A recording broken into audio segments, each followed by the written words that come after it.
Hey everybody, this is Jay Papasan. Welcome to our One Thing webinar. Today our special guest is going to be Pat Flynn of smartpassiveincome.com. Pat is someone that was newly introduced to me, even though he's probably very familiar to many of you. A good friend of mine, Jess Lively, and I were chatting about creating video training online, and she goes, well, you've got to go read Pat Flynn's stuff. He's really commented on it. And I went and started reading some of the blogs, and she pointed out to me that Pat had actually posted a blog post that was 5 books I read twice in 2014, and the One Thing was on it. So it seemed like a logical fit that we reach out to Pat and chat with him, who's pretty much the acknowledged master online of building passive income, about maybe the one thing that we can do for your finance and business, to build passive income. So what I traditionally do on these webinars is I will quickly introduce the concept of the one thing. From our surveys, we know that about half the people who attend are unfamiliar with the book. So I'm just going to give you the big ideas, just 4 quick slides, and that will hopefully set some of the framework so that if Pat and I are talking about the concepts, that'll make sense to everyone. Just as a quick kind of hello out there to the world. This is actually our 2-year anniversary of publishing The One Thing, so it's really exciting for us to be continuing this conversation and sharing more and more ideas. So it's actually our second birthday this very month. So here's one of the big ideas behind the book. We say it's the one thing, and the principle we're evoking is what a lot of you are familiar with, the 80-20 principle, right? Of all the things that you do, there's only a minority, right? 20% is the number that comes up a lot that's going to generate the majority of your results. And the goal of the one thing is that when we look at our to-do list, we're going to ask the question of all the things that I could be doing, there's only a few that I should. And we want you to turn your to-do list into success list. We want you to apply this principle, right? What's the 20% here that gives me the majority of my results? What are the most levered actions? And prioritize the things that you do on a daily, a weekly, and a monthly basis to build your business, to build your income. And it's a principle that we believe is as real as the laws of gravity. It's a business success principle that not enough people, they might give it lip service, but they're not living their lives according to it. What we hope people will get in exchange for that is what we call a domino run, right? A lot of you have lined up dominoes in your life to kind of have, to knock them all down. And that's a great metaphor for the one thing. We'll be the first ones to acknowledge in this busy world that it's never just one thing, right? We have a lot of stuff on our plates. But there's often one thing that can knock over a lot of your dominoes for you. And what we want people to do is line them up. And some of the fun stats that we kind of found out about this is the world record for lining up dominoes is actually 4.9 million. Someone has actually gone out there, a group out of the Netherlands, and lined up 4.9 million dominoes. And with one single action, gotten them all to fall down.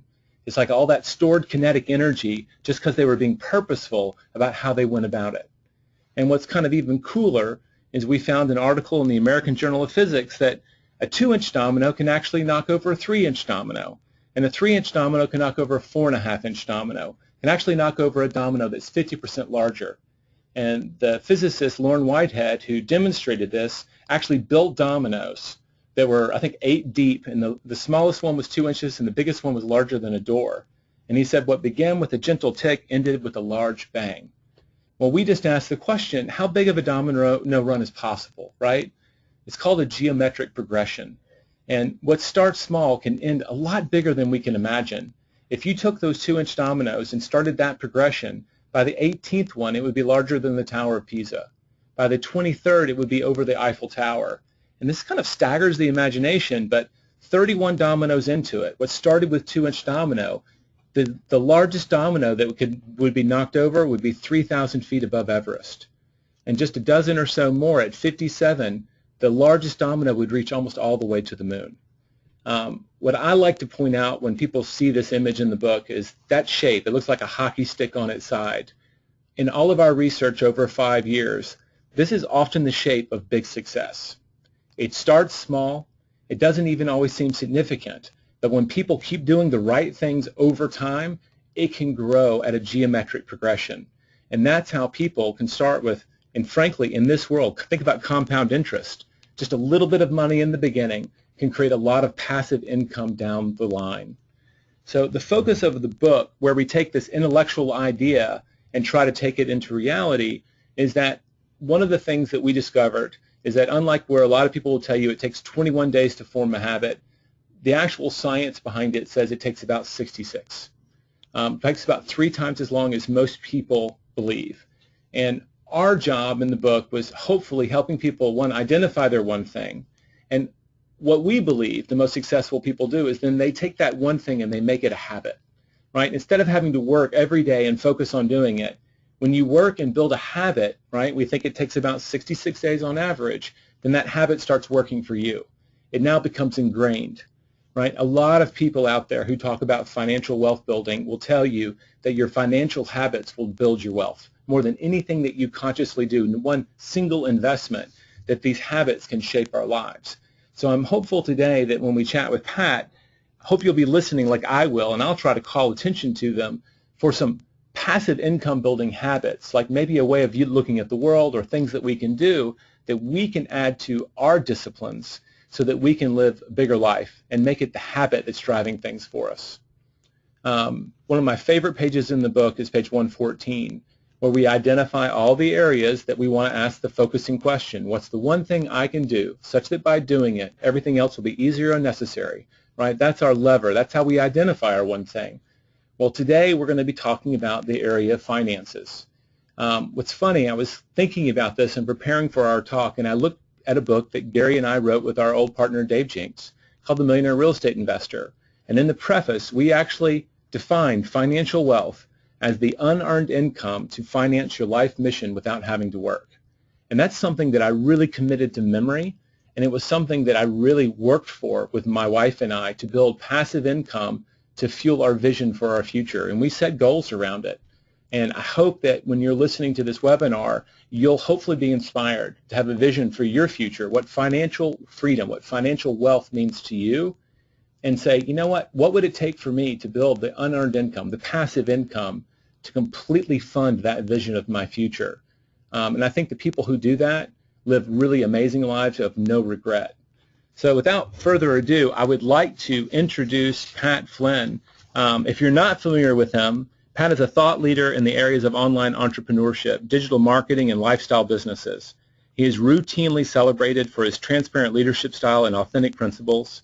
His blog, Smart Passive Income, is one of the top entrepreneurial blogs in the world, and his podcast has consistently been in the top 10 business podcasts in iTunes for over 4 years. I think, and Pat will verify this, I think he just had like his 15th millionth download, which is just astounding. He's been featured in Forbes and the New York Times, and despite his success in business, Pat's greatest joys are spending time with his family and friends, as well as helping inspire and educate others on how to succeed with their own entrepreneurial careers. So with that introduction, Pat, welcome to our webinar series. We really appreciate your coming on. Jay, thank you so much for having me. I'm really excited to be here. I love that Jess pointed out your blog post, the 5 books that you read twice last year, because that really was what gave me the confidence to reach out to you and ask if you wouldn't be a guest on our show and maybe talk about how the one thing and your principles might interact. So again, thank you, and I love that that you're a fan of the book and that you've internalized it and are living it. That's just really cool. Thanks. Yeah, I'm an absolute huge fan of the book, and it's interesting because I read a lot of my books digitally now, and I also listen to a lot of books. But the one thing is the one book that I actually had to go out and buy, and I bought that because it was a great reminder for me. I put it right here next to my desk so I could see it all the time. So when I get off course or when I'm trying to multitask or do all these different things at the same time like we all do, I just look to my right, and here's the book, and it's like, no, Pat, stop. Focus on that one thing that you have to be focusing on. It's been really, really helpful. Just out of curiosity, do you have it face up or face down? Do you have the question mark showing or the cover of the book?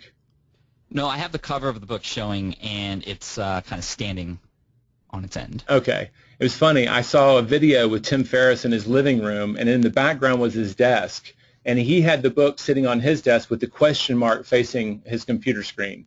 And I was like, hoorah, that is awesome, right? Because that's kind of what we intended, that the book might be a totem for people, like a little reminder, like you'd wear one of those rubber bands around your wrist and say, I need to get back to my one thing. So I love that you're using it that way. Yeah, absolutely. Maybe we need one thing, rubber band wrists. There we go. Well, Lance started it right here in Austin with the yellow bands. Maybe we can we can hook up with his vendor. Nice. Really quickly, I love your story about how, as we were talking beforehand, how you were let go. Can you just share for the listeners who aren't completely familiar with your story, kind of how you got started down this path of passive income? Yeah, totally. And thanks again for having me, and I appreciate everybody's time today. Well, I went to school for architecture. I graduated with a BA in architecture in 2005 from UC Berkeley, one of the top architectural schools in the nation, and that's what I wanted to do for the rest of my life. And actually, I was doing everything right, and I was doing way more than I was asked of. I was actually the youngest person in the firm to be promoted to job captain. I was working on some really cool projects. I had my dream job, essentially, coming out of college, and I wanted to do that for the rest of my life. I was doing everything right. I was contributing to my 401k and getting a 529 in place and all this stuff that I knew I needed to do. And after getting engaged in early 2008, I got called into my boss's office it was actually June 17th, 2008. I remember the specific date.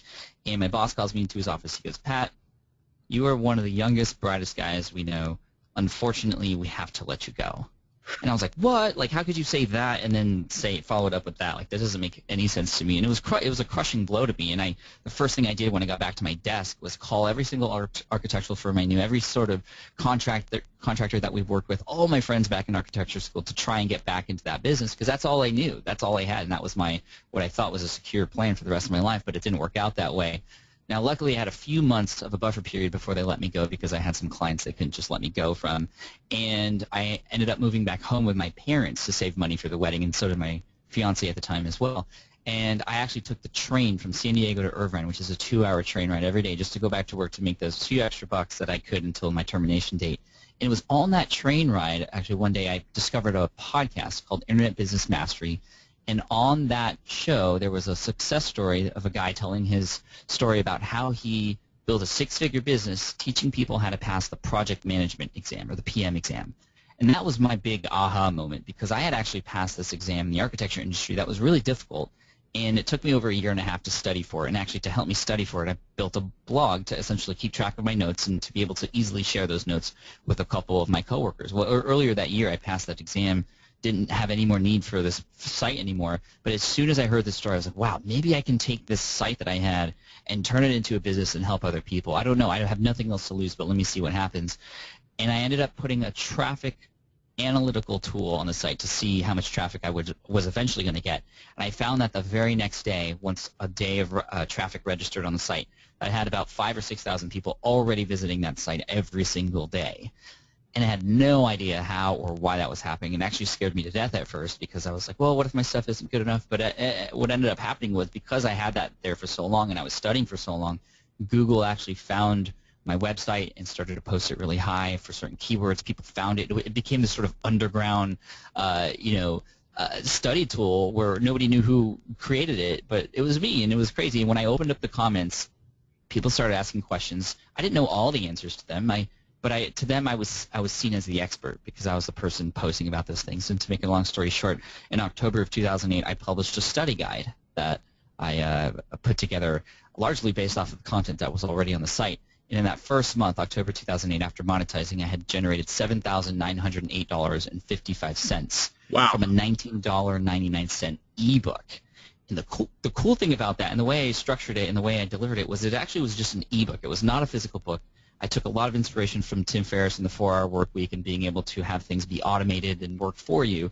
So what happened was, people could come to the site, purchase this book, and get it delivered to them automatically. And I didn't have to be there at all in order for that transaction to happen. And that was the coolest part of it all. It was all automated. All I had to focus on was getting the word out there. Everything else took care of itself. And so, now I'm at a point where that site's been up for over 5 years now. I'm continually making thousands of dollars per month from it without having to put any extra work. And that's the cool thing about the way that I define passive income. There's a lot of different ways to define passive income, but the way that I define it is building online businesses that take advantage of systems of automation that allow transactions, cash flow, and growth to happen without requiring a real-time presence. So in other words, we don't have to trade our time for money with the tools that are available to us today. Instead, we can invest our time up front to create products, to create websites, to create experiences, to create something of value for people. We work hard now to continually reap the benefits later, because once those things are up, people can continually get them. And the cool thing is about doing business online is that the barrier to entry is very low compared to other businesses where you might need angel investing and things like that.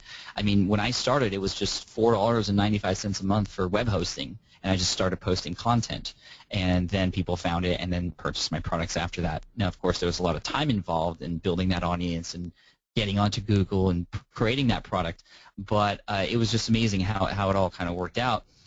But again, it's about investing your time up front and not having to, you can stop for a while, but it can continue to work for you. That online business is open 24/7, 365, even on holidays for you. And, I literally wake up, and it sounds crazy and it sounds totally unreal, especially for those of us who haven't experienced this yet, but you can wake up in the morning and see new PayPal notifications for the products you've sold. And it's just an incredible feeling. And what this has done for me is, the money's great and that's cool, but it's always important to think about, why is this important? Well, it opens up a lot of time to do other things. For me, I've spent a lot of that extra time to build up smart passive income to teach other people how to do this stuff. But also, and more importantly, like you mentioned, I'm a big family man, and I've been here ever since the day my son was born and my daughter was born a few years later. I've been here to witness all their firsts. Both my wife and I take my son to school every day for preschool and both pick him up, and we get teachers and parents asking us, like, how are you able to do this? Like, what do you do for a living? And are you guys like lottery winners? And I'm like, no, I've built a business that works for me. So instead of me working for my business, if that makes sense. All right. There's so many places I could go with that. I mean, let me just start with first the amount you made in your first month, the $7,000. How did that compare to your actual income that you were making before you lost your architectural job? That was about 3x my income, which was just mind-blowing to me. And when that happened and I saw the numbers, I didn't believe it. I could not believe it was real. I thought maybe I was doing something illegal. I don't know. It just didn't seem right to me, because I was from birth almost taught that you have to work X hours and you get paid for X hours. And here I was waking up in the morning with PayPal notifications and all this. It was just so unreal to me. I mean, that's really why I started Smart Passive Income, because this whole world of online business and passive income and residual income was just unknown to me. And the layoff, which was the worst time in my life, and I went through a small depression mode, actually became the best thing to ever happen to me, because it opened up my eyes to all the stuff that was possible out there. All right. Well, what's really cool is, all right, so life gave you a gift. You got kicked out of the nest, right? So you got a timeline to create change in your life, and that created the necessity for an idea that you got literally listening to a podcast on the train. I love how all that lined up for you. And the question I want to ask you, so you can kind of be formulating it, is, for everybody who hasn't been kicked out of the nest, I'd really like to address kind of where people should start. Like, what are the first 2 or 3 steps before anybody gets kicked out of the nest, God forbid, but more proactively how we could start building this. But I want to just make one more high five comment about how you define passive income. And one of the things that we almost wrote about, like one of the thieves of productivity, and the one thing we talked about it forever, was maintenance. And the things that you own, the things that you create, almost invariably, unless you're very purposeful about it, come with a lot of ongoing maintenance that can take your energy going down the line. And so you've defined how you want to make money by creating things that don't require a lot of maintenance. And I just really think that's brilliant. Was that something you just got from Tim Ferriss, or was that something you stumbled along the way? I mean, that's a pretty significant insight to me. Oh yeah, it's absolutely significant. And to be honest, when I was getting into all this, I didn't know what I was doing. It kind of just happened, and I got a lot of inspiration. I talked to a lot of people. I mean, that was one of the biggest things, was I got involved with a lot of groups, internet groups and entrepreneurship groups, to learn from people who had done all this already. I mean, I would not be where I'm at today if it wasn't for the people I connected myself with. That's why everybody who's here listening today, I mean, you guys are the action takers. You guys are doing what it takes to understand and learn from those who have done things already that you want to do, which is why I'm just so happy to be here and share as much as I can with you guys in this hour that we have.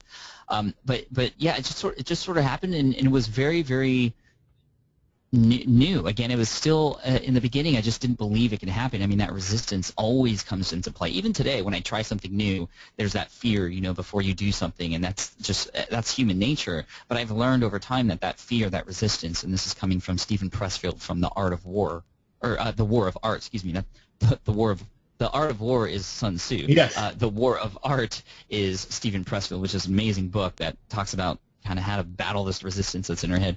I've actually got 6 copies sitting by my desk. Oh, yeah. That when someone walks into my office and I feel like that's a book they need, it's just ready for me to give away. Oh, it's such an important book to read for everybody out there. But the cool thing about it is now that fear, that resistance, that's actually a sign to me that that's actually something I should do. That's something that's actually important to me, and so I use that as an indicator now. And there was definitely a lot of fear indications as I was going through this transition because it was brand new to me, and that's the interesting thing about it. But going back to your other question in terms of how to get started, I mean, people are like, Pat, should I just quit my job right now so I can do what you did? And I'm like, no, you shouldn't quit your job. I would never wish anybody to get fired or laid off or anything. It was a crazy, depressing moment for me and hard because you kind of don't know what's going to happen. But the nice thing about it was it forced me to see what else was out there, and it showed me these opportunities that were available. But in addition to that, it also made me do things that I wouldn't normally do, and got me out of my comfort zone. If I didn't get laid off, I don't think I would be where I'm at today. I would probably still be doing architecture. I would probably be happy, or maybe it's just complacent, but I don't know. I wouldn't be as happy, and I definitely wouldn't have the freedom that I would have today as a result of the businesses that I've built. So the first thing to do is just know that these opportunities exist. I mean, you have to believe this is possible, and you have to believe that you can do it too.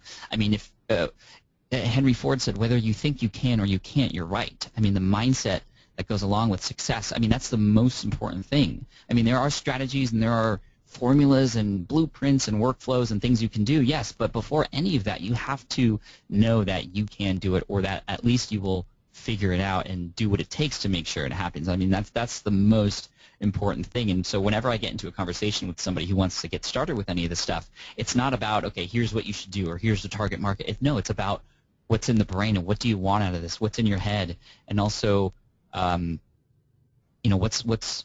do you feel might stop you, so we can talk about these things, and that's why the War of Art comes into play.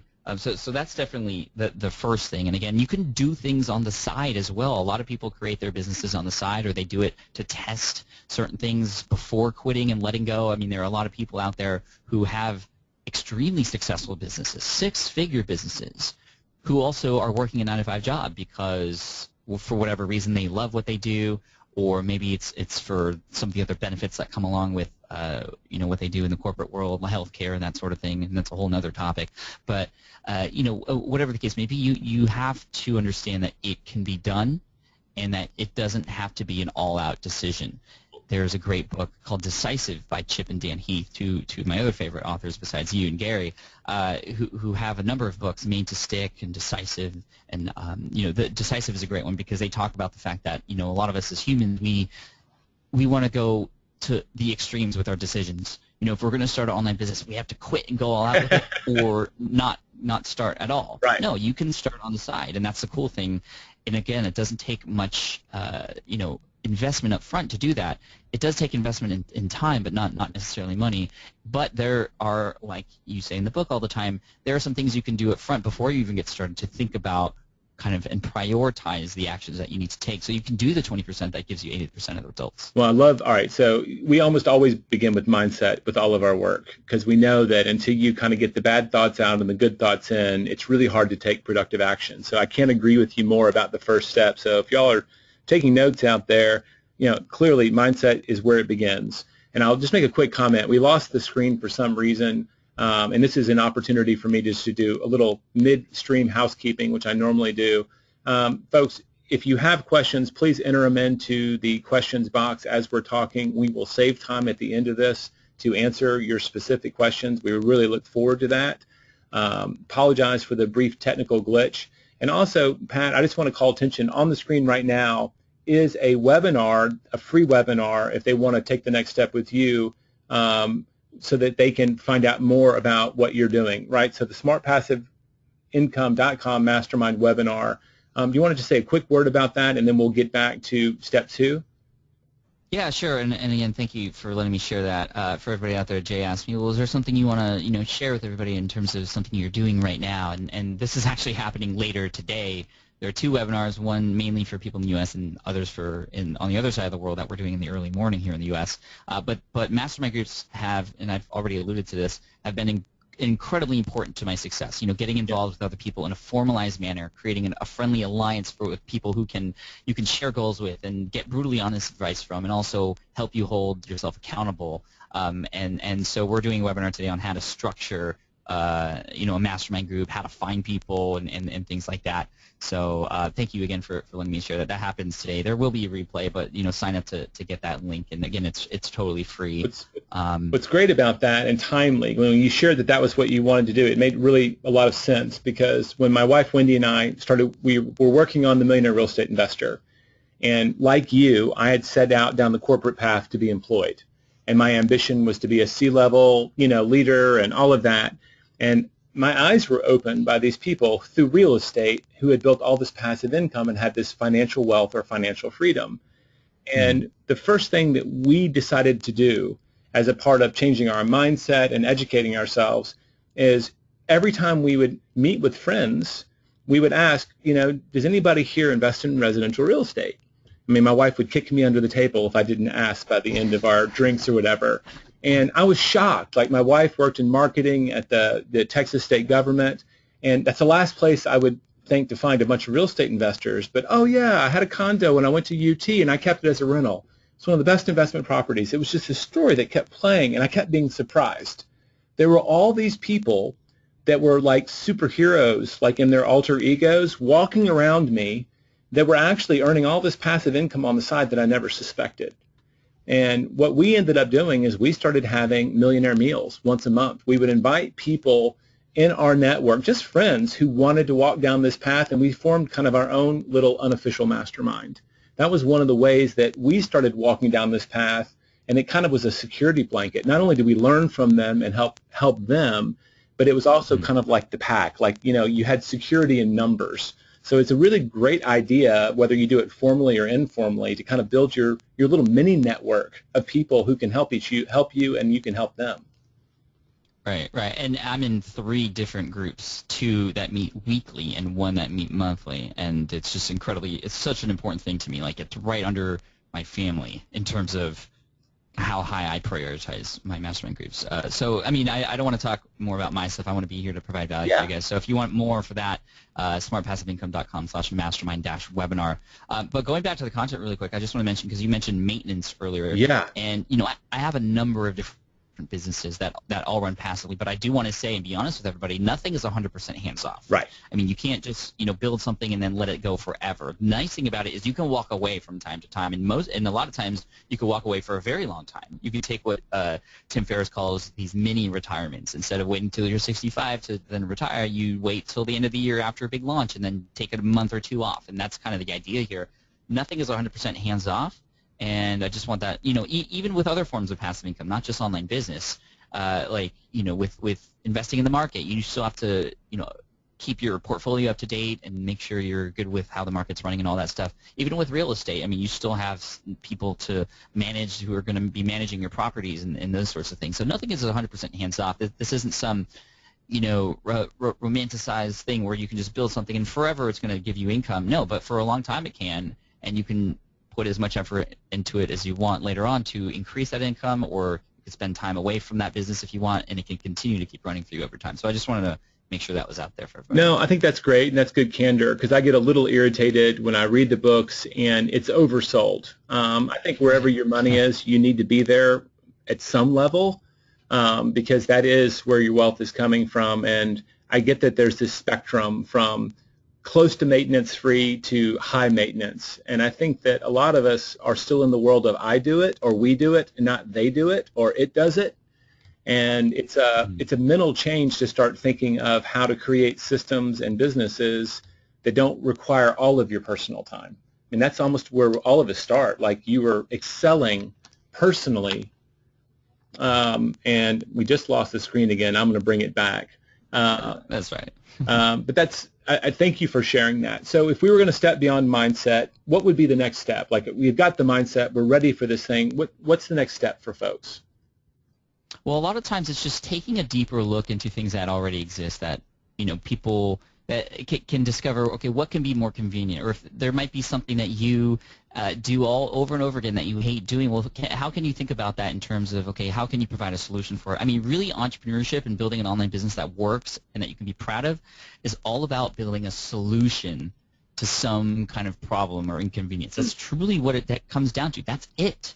And it's always about building a solution. Whether, a lot of, with the Green Exam Academy, the lead exam stuff, that was a example of me scratching my own itch. So I had this itch to create something that helped me study. Well, over time I realized that other people wanted to study too, and they just used that content and then purchase the products and the practice exams from there. So going into my own life and what I was struggling with and what I needed help with, there was a lot of other people who needed help with that too. And one thing I want to mention, there's a great article out there by a guy named Kevin Kelly. This is a pretty old article, but it's timeless. And this was an article that was written primarily for musicians and artists, but this is something that we should all know exists. It's called 1,000 True Fans. Okay. 1,000 True Fans. And the idea or the premise behind this article is that you actually don't need to serve the entire world in order to build something that's incredibly life-changing for you. If you had just 1,000 people who were truly in love with you and what you did and what you had to offer them, just 1,000 in this world of 7 billion-ish, if you just had 1,000 people that were truly a fan of what you did and offered to pay you $100 a year. I mean, a lot of us pay for services that are over $100 a month that we don't even really care for. We just happen to be paying for them.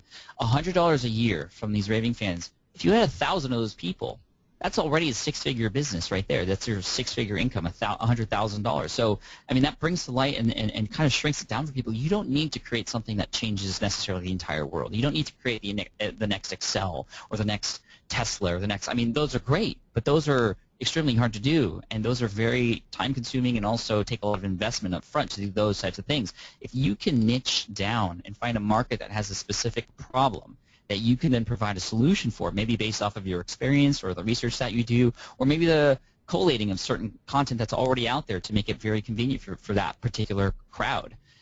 It doesn't take very many people to actually make a huge difference in your life.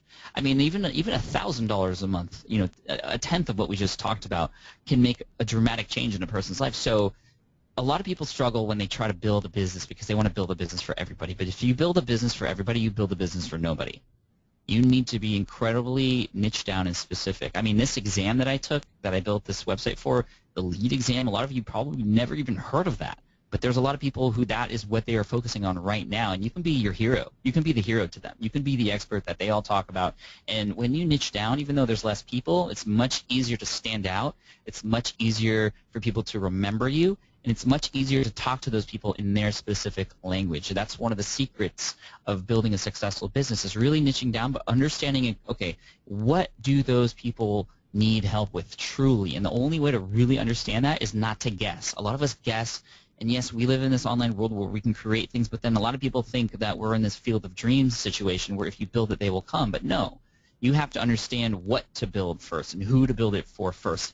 Then they will come, or they will already be there waiting for you if you talk to them and reach out to them. Get on a phone call with these people who are in your target audience, who you're thinking about getting involved with and delivering a solution for. They're going to tell you deep down what their problems are. I mean, a survey is great, but that's so surface level. It's those questions, 6 or 7 questions deep, that are going to give you the gold in terms of, okay, what they truly need help with. And then you build that one solution for them. A lot of people are doing this, nowadays it's a lot easier more than ever to build a software to help somebody, because there's a lot of people out there who are just developers who you can hire to do that for you.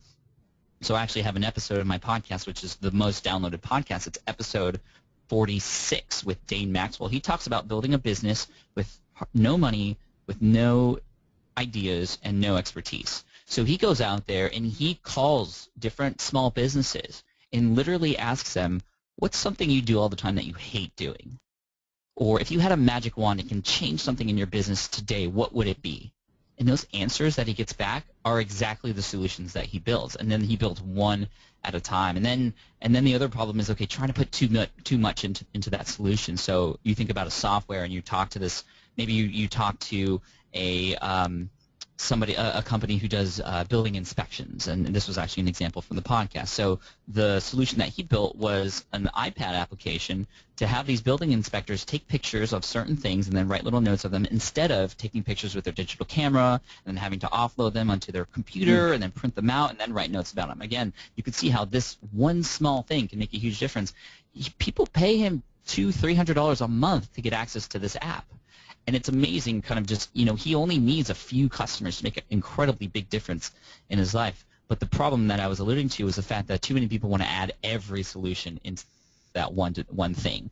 But it's, again, just focusing on that one problem makes it really easy to tell people what they're going to get if they purchase it, really easy for you to create the sales copy for it, and really easy for you to actually build it, because you're not building everything. You're building that one solution. And then over time, you can work with your customers who are there as sort of your beta users or your champion users just up front to then, okay, work on the next features. You don't want to put all the bells and whistles. I've made this mistake several times in the past. You want to go with what is known in the industry as the MVP, or the minimum viable product. Right. From the lean startup is why I first heard that. Is that kind of where you, yeah. Absolutely. Eric Ries, The Lean Startup, a fantastic book with that kind of mindset. And again, going back to that one solution for that one market, that's all you need to do to start. And then if you want to branch out and add new products or focus on other sort of auxiliary niches, that you can do from there. But the best thing you could do is really niche down to a specific market and as one specific problem that they have. I love that. That's age-old wisdom that we need to hear again and again. I mean, I first heard that in the book Positioning, right?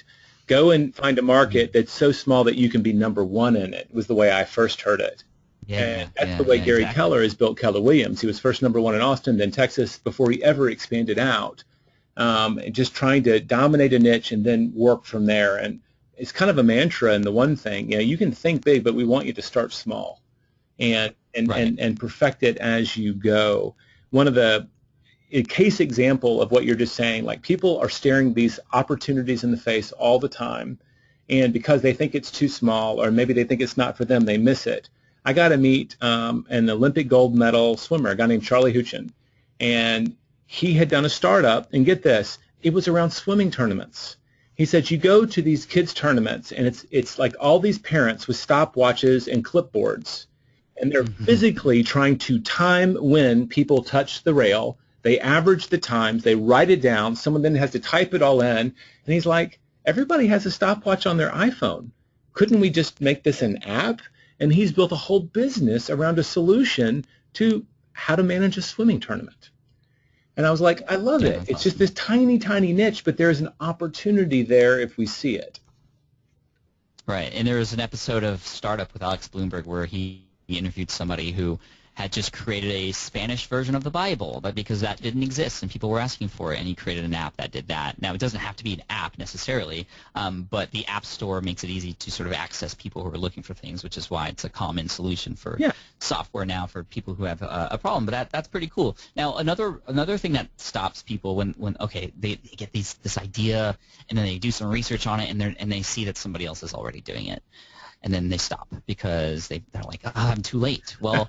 How many dry cleaners are there in the area that you're in? I mean, there's dry cleaners everywhere. How many different apps for this and that, and how many businesses are there for this and that are all essentially doing the same thing, but the ones that are successful are in niches that are proven, and that's the nice thing about knowing that there's competitors out there. That's a market that's proven. And you also have an advantage coming in late because you're not in the market yet. You can see what it's like from the outside. You could be a customer and see what that experience is like and then provide a better experience. You can go, maybe it's something that gives you an opportunity to look at reviews for books related to that topic in Amazon. You can go read the reviews, and everybody says, oh, I hate this, or I wish there was this, I wish there was this. Well, then you can come in and put that in there in your solution, whatever that solution might be. That's your advantage coming in late. You're never too late. You just have to find your unique selling proposition, your USP, or whatever you have to offer that makes you stand out from everybody else. Or again, as sort of like what you said with the other book, it's your position. in the market. And when I came into the space of online business with Smart Passive Income, I was definitely not the first one to come in and do it. But I was the first one to come in and just be completely brutally honest about it. That was my position: transparency and authenticity. Talking about how I built my businesses in both the positive things that have happened and also a lot of the failures. And it's funny because a lot of people love to watch my failures, but it's always a lesson involved. And that's how I've been able to sort of really, really skyrocket in this industry, because when you're honest and authentic, I mean, that's the kind of person you want to hang around with, and especially in this sort of slimy industry that I'm in, being honest is the way to go, absolutely. I mean, in any industry, really. There was another person who came in to the space, entrepreneurship and blogging about that late. His name was Derek Halpern from socialtriggers.com, and he used his unique advantage to his advantage, and that was the fact that he went to psychology school, and he was one of the only ones in the space who would even spend the time to read these really hardcore studies that different business schools have done. Their psychology studies, these ones that are like 50, 100 pages long with all these super long words that nobody knows how to read. Well, he was the one who said, okay, I'm going to read these, and I'm going to apply them to online business.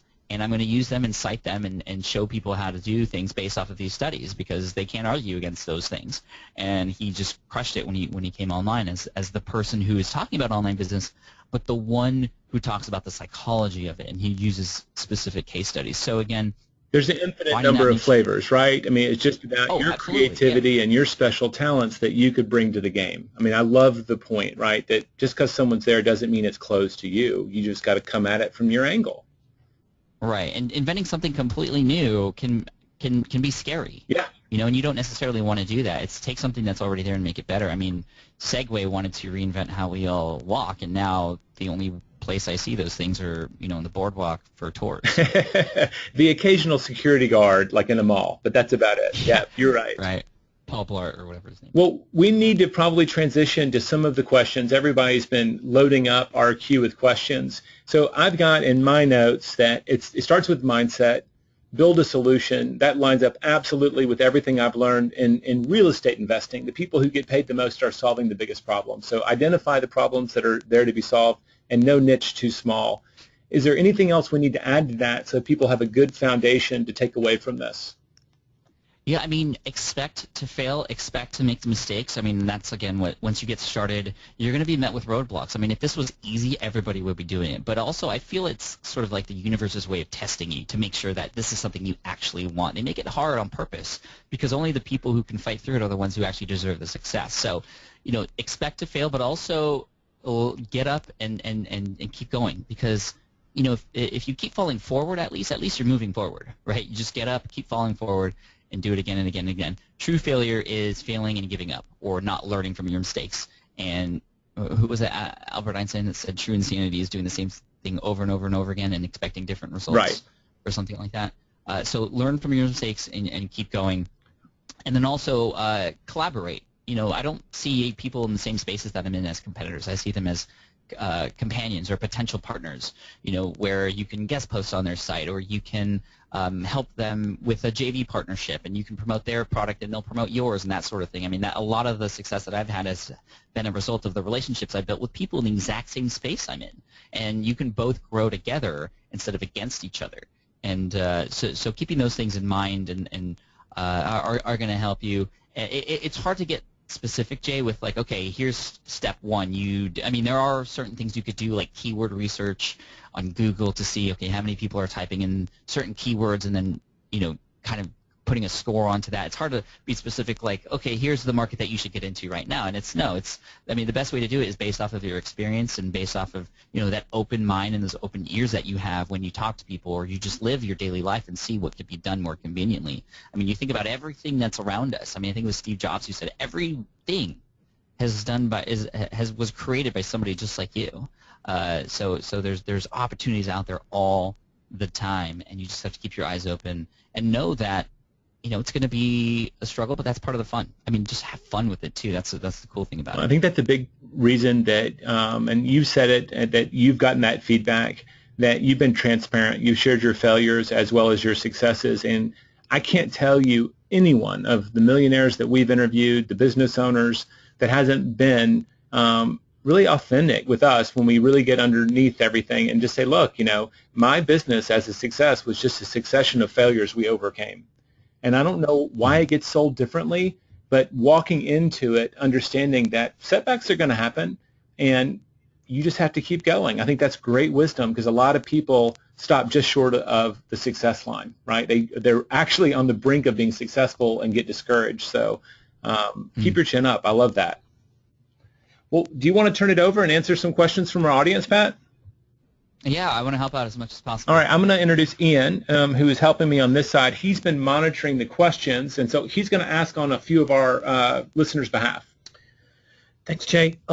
Everybody, thanks so much for your patience. We've been having some network issues. They're really out of our control, but we really thank you for your attendance. And Pat, very interested in what you have to say to these questions. So here goes the first one. David says, Pat, if you were starting out today, what would you do first or put the most focus on? Sure. I mean, this is a great question, and David, thank you, and thank you, Ian, for checking out these questions. I mean, if I had no network and I had no, influence at all at this point in time, I mean, the first thing I would do would be to connect with people who are already doing something online. I mean, that by far, again, I mentioned this earlier, has been the most inspirational and most educational part of all of this. I mean, really. And when you do this, when you get involved with other people, and maybe even I would go as far as to say, use some of the special skills that you have to serve others in terms of freelancing. Freelancing is a great way to get started with creating something on your own. And yes, you're working with a client, for example, you're doing stuff for them, and you are doing X dollars for X amount of time that you spent, but you get into that industry, you get to understand more about what that person needs, and you might be able to potentially sort of productize that service, if you will, to then create something that is passive income related to that skill that you have. I mean, that's a great place to start. So, I'm great at, if I were to get started today, I could do a number of different things. I could do blog posts or writing for a specific niche, and that would be cool because then I can get really involved in that niche and just understand how to write for it, and then potentially create something of my own out of it, or maybe a product or JV with the person who I'm helping out to do that, which would be great. I'm also really good at creating slides and slideshow presentations for people, and I might be doing that as a service, for example, for people to get involved with a specific niche, get to meet people, maybe even go to person to watch some of these presentations live that I help out, and then get to meet and network with people and get to know more people. I mean, that would help me out tremendously, which would then ultimately lead to perhaps a book on how to do all that stuff if I get known for having these slides. If I do something amazing and provide value for somebody and they talk about me with somebody else, it's just going to spread. And, again, using those skills that you have to freelance at first is a great way to start out with then creating something that could be more passive down the road. And again, it gets you more in tune with, okay, you're working for yourself, you get to create your own schedule, which is always fun and exciting and new. You get to learn that while also getting involved in the industry that you're in or that you're serving, and you can just learn more and see what opportunities come out from there. But I've always found that whenever you put yourself with other people, just incredible opportunities happen. I mean, all the coolest things that have happened in my life haven't been a result of me really knowing that those things were going to happen, but just getting involved with people who could help me make those things happen. Love that answer. Thanks, Pat. So there's a question about the books. Somebody was asking about the 4-hour work week. That's Tim Ferriss, the author. But, Pat, you also mentioned another book. Could you repeat the title and the author? Sure. There was The Lean Startup by Eric Ries, R-E-I-S. I think. You also mentioned The War of Art by Stephen Pressfield. We both talked about that book. That's right. And also The Art of War by Sun Tzu, although that's not very relevant. Although it kind of is, maybe. But Brian also on Twitter mentioned The Lean Startup as well. There's been a lot of chat on Twitter as well from Austin, Lisa, Karen, Sandra. Thank you guys for listening in and also commenting on Twitter. So, Pat, the next one says, how many days, months, or years did it take you to be profitable? Not just make money passively. Sure. Well, it's varied with the different projects that I've had, depending on the different niches. So with the Green Exam Academy site for the lead exam, actually I didn't start monetizing until a year and a half later. I had that site up for a year just for myself, and it kind of just sat there after I passed that exam before I even discovered this whole world. So again, that helped with building authority and people linking to it and people sharing it and getting higher in Google And then when I finally monetized it, it only took a couple months to write the book and then monetize it. I've already had that audience that was built. Same thing with Smart Passive Income. It took about a year and a half before it really started to generate any sort of income through some of the affiliate marketing that I do and things like that. Affiliate marketing is actually another thing to mention really quick here, if you don't mind, Jay, because affiliate marketing, which if you're in this industry, kind of has a negative connotation. It's actually a fantastic thing, because what you can do is if you build this audience and maybe you become an expert at something and you become known for something, you can actually share and recommend and promote other people's products. And that's not always a bad thing. There might be a product out there that you can't create yourself, or maybe you don't have the time to create it. It's already there offering value, and you get to share some of that revenue from the purchase of that product as a commission. And I generate a lot of income from Smart Passive Income through affiliate marketing. For example, when people need to start a website, I share, smartpassiveincome.com/Bluehost. Bluehost is the hosting and domain company that I have a partnership with. And then, I can't create my own hosting company, but that's something that my audience absolutely needs. So thinking about the needs of your audience and the goals that they have, and then are there products that are already in existence out there that you could share and potentially partner with to earn a commission from? And as long as you're always recommending things that you truly endorse and you stand behind and are great, I don't think that ever is going to bite you. When we first started our website, we had Gary's favorite books up there, and I remember just in affiliate marketing for Amazon, it used to be like $89 a month or whatever that would roll in. I just remember thinking, that's nifty, but it didn't change our world. We get close to $1,000 a month now from just the long tail of recommending books that we truly loved, and that's just something that we do already. We just didn't do it in a smart passive income way. Right. Yeah, and yes, I mean, the rule that I have for myself is I don't promote anything I haven't used before, and that just makes it really easy. That's why affiliate marketing has a negative connotation, because people find products specifically because of the commissions and then put them on ads and Facebook ads and all this stuff, just trying to get people who they don't even have a relationship with to try and buy those things. That's why there's a negative connotation. There's a lot of slimy stuff involved. But if you recommend something that you've used or that is going to be helpful for your audience, you're absolutely right. You have absolutely nothing to lose. Hey, Pat, can you take one more question here? Yeah, absolutely. As many as we want to, as you have time for. Perfect. So Nick has a good one here. He says, could you address make versus buy decisions for new entrepreneurs? How do you balance what to outsource and what to learn and adopt as new skills for yourself? So it's the old question of, do I make it or do I buy it? Right. Do I make it or do I buy believe it? Yeah, go ahead. Do you mean like in terms of, okay, if you have something that you need done for you, do you go and build a website for yourself, for example? That's what it sounds like the skill, like if you don't have the time to learn a skill, like when do you decide like when to go and find somebody to do it for you? Yeah, I mean, it's interesting because we always have the option to have other people help us out. And I remember when I first started, I wanted to do everything myself. Because it was just, I don't know, I'm a guy and I'm very prideful that way. I want to do it all on my own, and I don't ask for directions and blah, blah, blah, that sort of thing. But I remember I was building the website on my own. This was for my lead exam site. And it took me 8 hours to just move an image from the right side of the page to the left side of the page. Because I was just, I really wanted to figure it out on my own. I mean, I was like watching YouTube videos and trying to become the CSS, JavaScript, HTML expert, when there are people out there who probably could have done that for me in 5 minutes, much better than me, and then I could have focused those 8 hours on something more important. So it's hard to balance, especially when you're first starting out and you're bootstrapping. I mean, it makes sense that you're going to have to do some things on your own. And actually, I will say that it was nice that I've learned a little bit.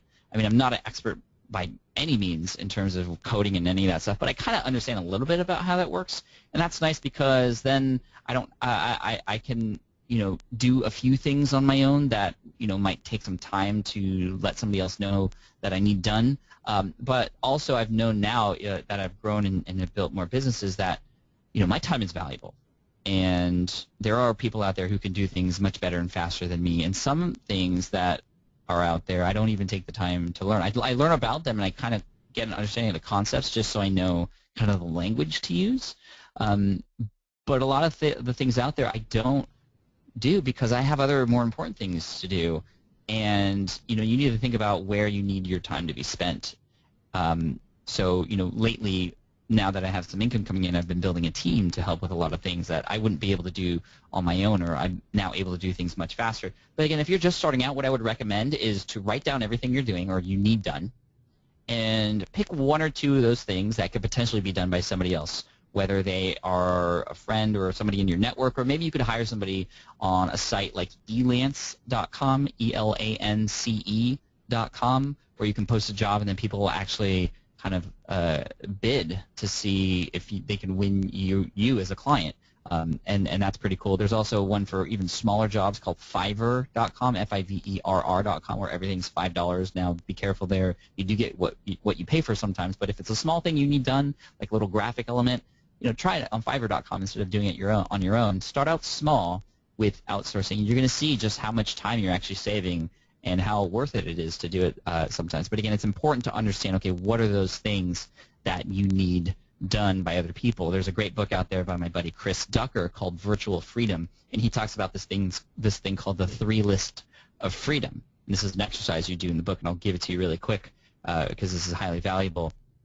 And this is like, especially if you've gotten started already but now are kind of, okay, wondering what you should hand off. The first column you write down, okay, all the things that you cannot do. You just can't do them, but that you need done in your business, and you write that list down. The middle list is, okay, things that you just hate, absolutely hate doing. You can do them, but you just hate doing them. That's like second tier, okay, what you should hand out. But then here's the hard one. This is where you get most of your leverage from them, but this is the hard one. You write down all the things that you shouldn't be doing as a business owner, and that's the hard one, because there might be things that you do like to do and that you can do, and maybe you can do them very well, but are they things that you actually should be doing? And this year, that list is what I've been working on. That's the one list that I've been working on. So, excuse me, for me this year, it was, I've had my podcast for over 4 years now. It was launched in July of 2010.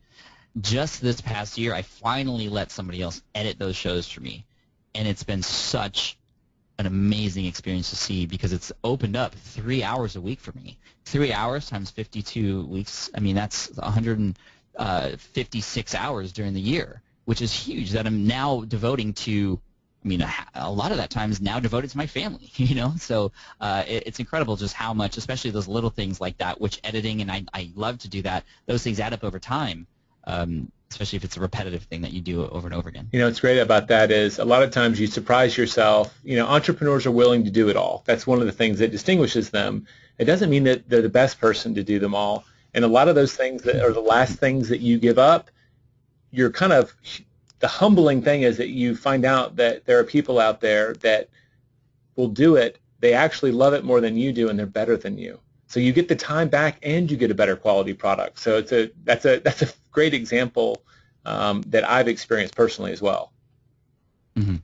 Awesome. All right, I think we're at the end, so I'm going to turn it over. I just want to say really quickly, Pat, thanks again for sharing with us. I'm going to check out your Mastermind webinar. Masterminds are something that is important to me, and if I can learn more about it, I definitely will. And I want to thank everyone for being here. Ian has some housekeeping. He's got some other things that we can offer folks, but I just want to thank you again for sharing, and thank everybody for tuning in. My pleasure. Thank you for having me. Thanks, Pat. Everybody, so you have on the screen right now a link. This is a financial wellness guide that we put together here. Our research team here put together this guide, and it's a free download. So if you go to that website, excuse me, you can get the best practices for living a healthy financial life. Basically, it's easy tips to how you can bring yourself to the next level of financial success. So make sure to check that document out. Again, theonething.com/financial wellness. As every month, you're going to get a survey after the webinar is over. Please take the time to give us your feedback. We really value it. And we have a lot of folks asking for recordings for the webinar. You will get an email tomorrow around this same time, and it'll have a link to the webinar, and also you'll have a link to that guide that I just offered. So be sure to check out that email. If you want to check out our webinar archives, right now we have with this one, this is our sixth The One Thing webinar in the series. So you have an URL there that you can go and you can visit, and you can see on demand all our different webinars. That's bit.ly/ One Thing webinars right there. And then make sure to set up some time on your calendar for next month. Our webinar on May, it's going to be on the 22nd. That's a Friday at 3 p.m. Central Time. Finally, you have our social media information on the screen. You can follow us on Twitter at The One Thing Book and at jpapazan. Please follow Pat on his personal Twitter at Pat Flynn. Continue the conversation with the hashtag The One Thing. If we didn't cover any of the questions, we will try to get them back to you on Twitter. Again, you can see there the link to Pat's Mastermind webinar. Be sure to check that one out. It sounds like it's going to be incredibly interesting. And finally, the One Thing website is also on the screen if you want to go and learn more about the One Thing. With this, we are finishing our April webinar. We really thank your assistance. Thanks to Pat for a great presentation, and we hope to see you next month. Thank you.